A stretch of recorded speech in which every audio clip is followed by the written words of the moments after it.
नमस्कार दोस्तों, मैं दिनेश कुमार। तरुण जैन जी पहुंचे हैं लाइव लोहा मंडी में और डोर टू डोर का है प्रोग्राम। देखिए 10 साल कमल गुप्ता जी को मौका देके देख लिया, तो अब की बारी हिसार की जनता चुप नहीं करेगी, इसलिए मेरे को बहुत भारी प्यार, समर्थन, आशीर्वाद मिल रहा है। बड़े घराने की आप बात कर रहे हैं, कल मैनिफेस्टो लॉन्च हुआ है सावित्री जिंदल का। जी, सीधा सीधा वो कह रहे हैं हमारी टक्कर किसी से नहीं है, एक तरफा वन वे। देखिए वो तो वक्त बताएगा कि उनकी टक्कर किसके साथ है। उनकी टक्कर हिसार की जनता के साथ है। उनको ये मैं बात बता देना चाहता हूँ, हिसार की जनता को वो जो मूर्ख बना रहे हैं पिछले 20 सालों से, और वो 10 साल विधायक रहे, मंत्री रहे, तब उन्होंने क्या किया, और 10 साल वो हारने के बाद गायब क्यों रहे, ये आज हिसार की जनता उनसे पूछती है। आज हिसार की जनता ये पूछती है कि जो उन्होंने जिंदल पुल बनाया वो टेढ़ा क्यों बनाया। आज हिसार की जनता उनसे पूछती है, वो अपने कार्यकाल में बताए कि उन्होंने एक भी अचीवमेंट क्या करी है। आज जितने वो अपने मैनिफेस्टो में फोटो लगा रहे हैं, जो कार्यकाल, जो काम चल रहे हैं, उनको पूरा कर देंगे। वो तो पूरा होने ही है, वो तो सबको पता है, हिसार की जनता को पता है, वो काम तो पूरे होंगे ही होंगे। नया क्या है उसमें? वो आप लोगों के बीच में आप रहेंगे, आपके जो पीछे के लोग हैं वही किसी को जिंदल हाउस में घुसने देंगे।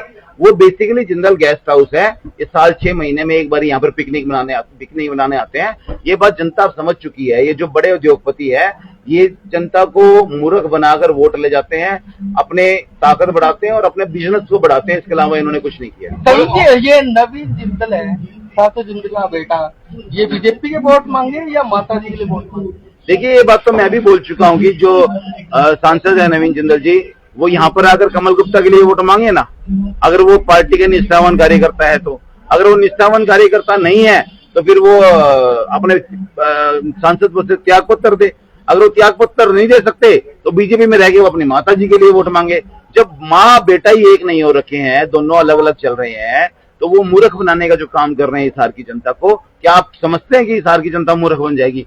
वो नहीं बनेगी हिसार की जनता मूर्ख। अब की बार हिसार की जनता बहुत समझदारी से अपना कीमती वोट सही जगह पे देगी। बार बार जिक्र आ रहा है टीम बी और भी प्रत्याशी जिक्र कर रहे हैं, जिंदल हाउस टीम बी है, तो आप इस पे कैसे समझ रहे हैं, कैसे समझ? बिल्कुल बी टीम है, इसमें कोई शक नहीं है, क्योंकि जो हमारे विधायक रहे कमल गुप्ता जी, अब तो पूर्व ही हो गए वो, और हमेशा पूर्व विधायक ही रहेंगे हमेशा ता जिंदगी, और वो उनकी जमानत जब्त होने जा रही है। तो ये बात कहीं ना कहीं बीजेपी को पता लग गई, तो कहीं ना कहीं वो एक गेम प्लान हुआ है हिसार की जनता की आंखों में धूल झोंकने के लिए। क्या बैकअप प्लान कहेंगे? बैकअप प्लान यही है ना कि वो जीत जाएगी तो बीजेपी को समर्थन दे देंगे, तो यही बैकअप प्लान है। और सारी जो चीजें चल रही है तिगड़मबाजी, वो जनता समझती है। मतलब आप भी कहाँ लग रहा है कि वो जीत जाएगी, बीजेपी को समर्थन दी, कहीं आपको भी लग रहा है कि कहीं जीत है उनकी? देखिए मैं ये नहीं कह रहा कि मैं जीत जाऊंगा, बात जीत हार की नहीं है, वो मैं कह रहा हूँ जीत जाएगी तो जीतेगी, तो वो आप हिसार की जनता को पता है उसने कहाँ जाना है। वो तो हॉस्पिटल गिनवा रहे हैं आम लोगों के लिए, स्कूल गिनवा रहे हैं आम लोगों के लिए, मगर स्कूल आप कैसे समझाएंगे? एक तरफ 2-2, 3-3 स्कूल है जो अपर क्लास के लिए है, मगर वो आम जनता के लिए कैसी कन्वर्जन है? वो कुछ भी समझा ले अब जनता को, हिसार की जनता को। हिसार की जनता समझ चुकी है पिछले 20 सालों में हमारे हिसार के साथ क्या दुर्व्यवहार हुआ है, कितनी इनकी आंखों में धूल झोंकी गई है, किसके द्वारा झोंकी गई है। हिसार की जनता इन सब चीजों को समझ चुकी है, बारीकी से आकलन कर रही है, बारीकी से सोच रही है। 5 तारीख को जब वोट डालने का जो समय आएगा तो अपना वोट, अपना कीमती वोट वो सोच समझ के देंगे। 8 तारीख को इसका रिजल्ट मिलेगा आपको कि वो ऐसे व्यक्ति को वोट देंगे जो युवा साथी हो, जो उनके बीच में रहे, जो भाग दौड़ करके हिसार के लोगों के लिए काम करा के उनके दुख सुख में खड़ा मिले, और जहां पर भी जाना हो उसका कोई अपना निजी स्वार्थ ना हो, हिसार के लिए काम करे। हिसार की जनता अब की बारी बिजली के खंबे पे चुनाव अपना वोट देके अपने बीच में खंबे को खड़ा करेगी और 5 साल तक उस खंबे का फायदा लेगी। अच्छा चलो जी, ये जो हॉस्पिटल बनाए हुए कह रहे हैं कि हमने हॉस्पिटल बनाया, जिंदल हॉस्पिटल, लेकिन ये क्या आम लोगों के लिए क्या बेनिफिट है? आम लोगों के लिए कोई बेनिफिट नहीं है। तो एक फैक्ट्री है जिंदल हॉस्पिटल, जो साल में बहुत मोटा प्रॉफिट देती है।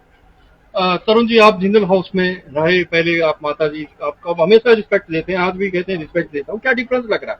अब आप दोनों कंटेस्ट कर रहे हैं, कितना डिफरेंस समझ रहे हैं पहले और आज का? देखिए माता जी वो 80 साल की बुजुर्ग महिला है, तो हमारे संस्कार यही है कि हम बड़े लोगों को बड़े ताऊ ताई, चाचा चाची, दादा दादी के नाम से बोलकर हम उनको सम्मान देते हैं। तो वही हमें सिखाया गया है। तो वो जिस उम्र में वो हमारी दादी की उम्र के हैं, तो सब माता जी या दादी बोल के उनको सम्मान हम पहले भी देते थे, आज भी दे रहे हैं और आगे भी देते रहेंगे। लेकिन मैं यही कहता हूं कि माता जी को आशीर्वाद देना चाहिए अपने बेटे को, तरुण जैन को। वो हिसार की सेवा में मेरा साथ दें।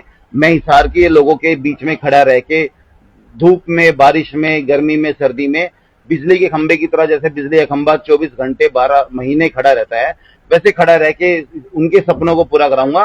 लेकिन वो स्वार्थ की राजनीति ना करे, लोगों की आंखों में धूल ना झोंके, मैं यही प्रार्थना करता हूँ। अच्छा तरुण जी, प्रधानमंत्री आ रहे जी 28 तारीख को, क्या प्रभाव पड़ेगा? प्रधानमंत्री जी आ रहे हैं, अपना भाषण देके चले जाएंगे।